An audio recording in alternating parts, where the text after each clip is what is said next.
তারা যত ভালো কাজ করবে ওই ভালো কাজের মধ্যে সবচাইতে ভালো যেটা ওইটার উপর আমি তাকে পুরস্কার দান করবো। সুবহানাল্লাহ। আর তাদের সাইয়্যাত গুলি হাসানাত দিয়ে বদলায় দেব, তাদের পাপ কাজগুলি আমি নেক কাজে পরিবর্তন করে দেব। শুধু তাই নয়, শয়তানের ওয়াসওয়াসায় পড়ে বান্দা যখন একটা গুনাহ করে, আল্লাহ বলে দিয়েছেন একটা গুনাহ লিখবি। আদম আলাইহিস সালামকে আল্লাহ পাক যখন দুনিয়ায় পাঠিয়ে দিলেন, হযরত হাওয়া যখন দুনিয়া আসলেন, আর শয়তানের বুজুর্গি সব শেষ হয়ে গেল। শয়তানে বলল, আল্লাহ আমার সব ইবাদত নষ্ট হইল আদমের জন্য। আমি তোমার কাছে ফরিয়াদ জানাই, তুমি 7টা জাহান্নাম বানাইছো, এই জাহান্নাম আরো বানাও। আমি তোমার এই জাহান্নামগুলি তোমার বান্দাগুলি দিয়ে ওয়াসওয়াসা দিয়ে এই জাহান্নাম ভরে দেব। যে আদমের জন্য আমার সমস্ত ইবাদত পণ্ড হলো, সেই আদম সন্তান সব আমি জাহান্নামে পাঠাবো। আল্লাহ রাব্বুল আলামিন বললেন, এই কোরআন শরীফের ভিতরে আছে, আল্লাহ পাক বলেছেন, ও আমার ফেরেশতারা, শয়তান কি বলল শুনেছ? আমার বান্দা যখন শয়তানের ওয়াসওয়াসায় পড়ে একটা নেকের একটা গুনাহ নিয়ত করবে, গুনাহ করার নিয়ত করবে, গুনাহটা করে নাই, পাপ লিখবা না।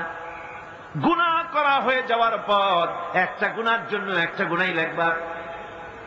আর যদি আমার বান্দা কোন একটি নেকির কাজের নিয়ত করেছে, হজের নিয়ত করেছে, হজে যায় নাই, মাদ্রাসা মসজিদে দান করবে, চট্টগ্রাম তাফসীরুল কোরআন মাহফিলে দান করবে, করে নাই এখনো, শুধু নিয়ত করেছে, নেক নিয়তের কারণে আমলনামায় একটা নেকি লিখে দিবা।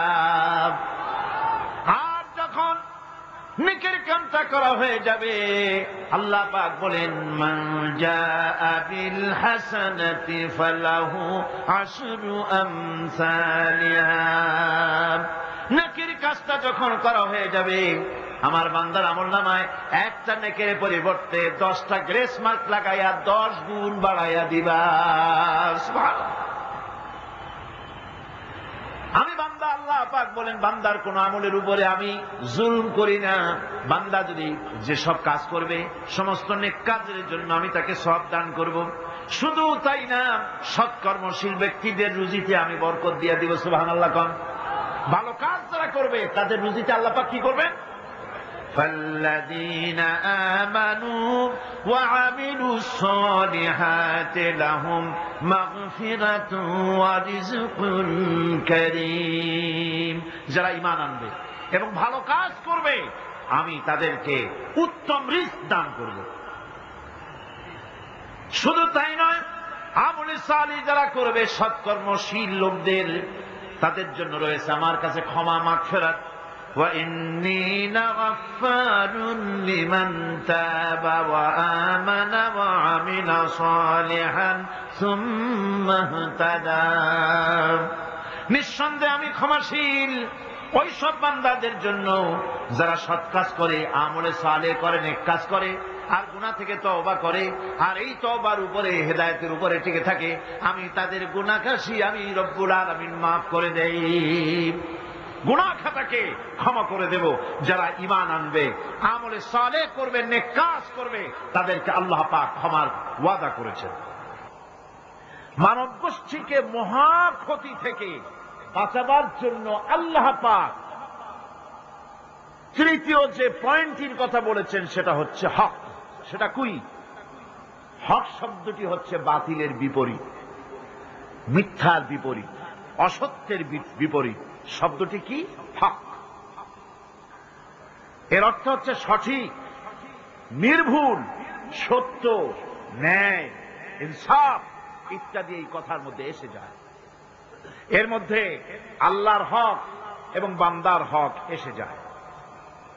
হকের দাওয়াত অর্থ হচ্ছে ঈমানদারদের সমাজ এরকম হবে না যে বাতিল মাথা উঁচু করে দাঁড়াবে আর হকপন্থীরা মাথা নিচু করে তারপরে চলবে, নাহকের বিরুদ্ধে কথা বলবে না, চুপ করে থাকবে। এটা ঈমানদার যে সমাজে বাস করে সেই সমাজের চিত্র এরকম হতে পারে। লূত আলাইহিস সালামের জামানায় যখন জমিনটাকে উল্টে দেওয়ার জন্য অর্ডার হলো, তখন ফেরেশতা বলছিল, আয় আল্লাহ, এই জমিনে তো একটা লোক আছে যে 30 বছর পর্যন্ত তোমার ইবাদত করেছে, সেই লোকটারে তো সরাবার ব্যাপারে তুমি কিছু বললা না। আল্লাহ রাব্বুল আলামিন বললেন, জমিনটা উল্টায়া ওর মাথায় আগে রাখো, ওরে শুদ্ধা জমিনটারে উল্টায় দাও। কারণ গোটা জাতি যখন আমার সঙ্গে নাফরমানি করছে, আমার নবীর সঙ্গে নাফরমানি করতেছে, তখন এরা কথা বলে নাই। এই লোক নিজের ইবাদত নিয়ে ব্যস্ত ছিল, নিজেকে জাহান্নাম থেকে বাঁচাবার চেষ্টা করেছে। গোটা জাতি জাহান্নামে যায়, সেজন্য ভুরুক্ষেপ করে নাই। হক কথা বলতেই হবে। হক যে বলবে না, হক থেকে যে চুপ থাকবে, সে হচ্ছে শয়তানুন আখরাস, বোবা শয়তান। রাসূলুল্লাহ হাদিসে বলেছেন, হক থেকে যে চুপ থাকে সেটা কি শয়তান? বোবা শয়তান। এখন আপনাকে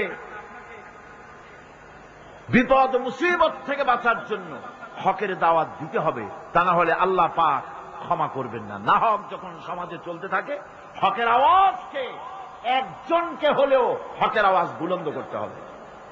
কোরআনে কারিমে রব্বুল আলামিন বলেন, واتقوا فتنة لا تصيبن الذين ظلموا منكم خاصة।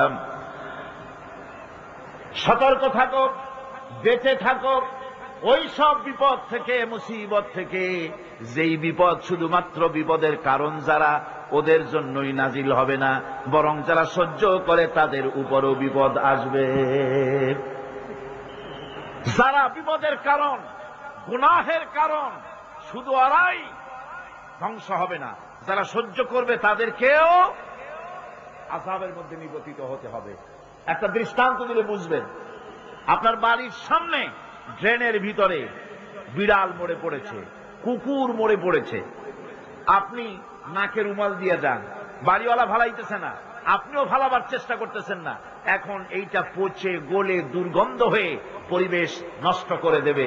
তখন এই মরা কুকুরটার দুর্গন্ধে শুধু বাড়িওয়ালাই অসুস্থ হবে না আশেপাশের লোকেরা অসুস্থ হবে? বলেন আপনারা, সবাই অসুস্থ হয়ে পড়বে। সুতরাং বাড়িওয়ালা যদি না ফেলায়, আপনার দায়িত্বে আপনাকে ফেলতে হবে। অন্যায় যেখানে উঠবে সেখানেই তাকে নির্মূল করতে হবে। এটা হলো উম্মতে মুহাম্মাদির দায়িত্ব।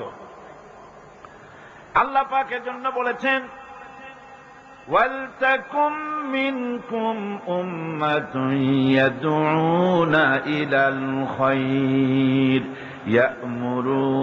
ইয়া'মুরুনা বিল মা'রুফি ওয়া ইয়ানহাউনা আনিল মুনকার ওয়া উলাইকা হুমুল মুফলিহুন।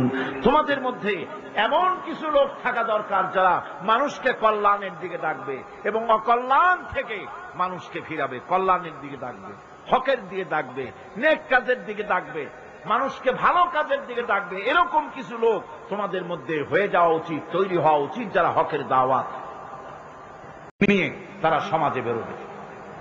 কারণ মুসলমানেরা হলো আমাদের সম্পর্কে আল্লাহ পাক বলেছেন, কুনতুম খায়রা উম্মাতিন উখরিজাত লিন-নাসি তা'মুরুনা বিল মা'রুফি ওয়া তানহাউনা আনিল মুনকার। তোমরা হচ্ছে শ্রেষ্ঠ জাতি। আমরা কি জাতি?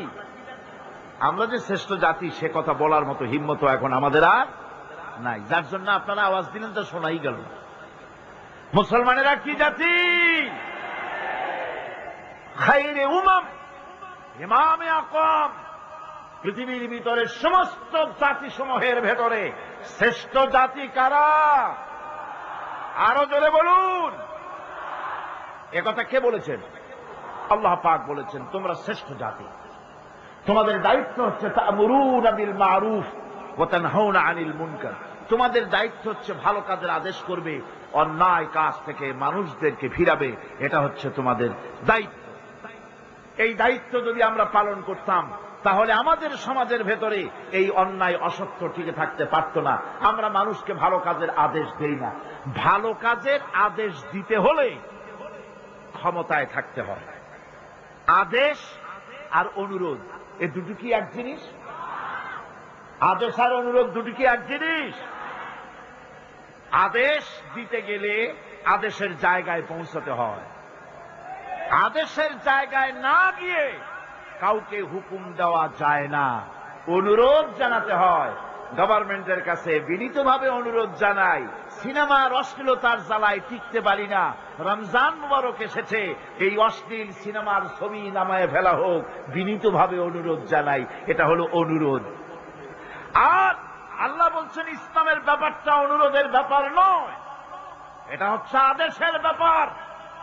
ক্ষমতায় এমন লোক পাঠাতে হবে যে রমজান মাস এলে বলে অর্ডার দেবে, সিনেমার সমস্ত ছবি আর গান বন্ধ করে দাও।